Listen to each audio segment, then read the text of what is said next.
तो राजा और सोनम की शादी 11 मई को इंदौर में हुई थी। 11 मई 2025 को दोनों की शादी हुई। 20 मई को वो दोनों अपने हनीमून ट्रिप पर निकले और मां कामाख्या के दर्शन करने के बाद वो लोग शिलांग पहुंचे।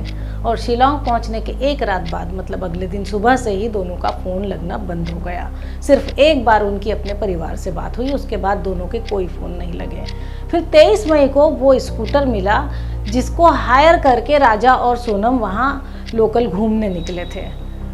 तो स्थानीय स्तर पर उस स्कूटर को हायर किया गया था। पुलिस ने उस स्कूटर को बरामद करा, लेकिन उसके बाद भी उसके आसपास से ऐसा कोई सुराग नहीं मिला जिससे ये बताया जा सके, जिससे यह पता चल सके कि आखिर राजा और सोनम कहाँ गए, दोनों को हुआ क्या।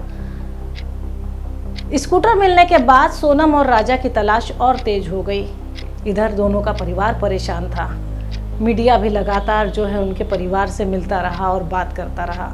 एक तरफ परिवार परेशान था और परिवार के कुछ सदस्य भी वहां खोज के लिए जाने की तैयारी करने लगे कि वो खुद शिलांग जाके राजा और सोनम को खोजें। और इधर शिलांग पुलिस भी राजा और सोनम की लगातार तलाश कर रही थी। इस दौरान कई सारे सीसीटीवी फुटेज आए। वो सीसीटीवी फुटेज भी आया जिसमें राजा और सोनम होटल में एंट्री कर रहे थे।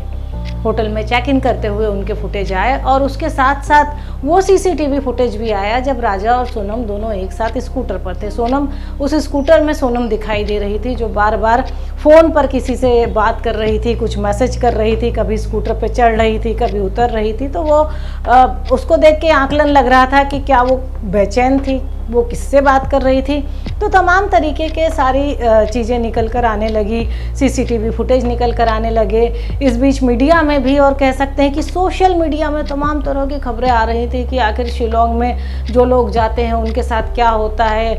उनके साथ कई बार जो है अच्छा व्यवहार नहीं किया जाता, स्थानीय लोग उनके साथ लूटपाट करते हैं। तो ये आशंका भी हो रही थी कि कहीं किसी लूटपाट के कारण तो राजा और सोनम के साथ कोई अनहोनी नहीं हो गई।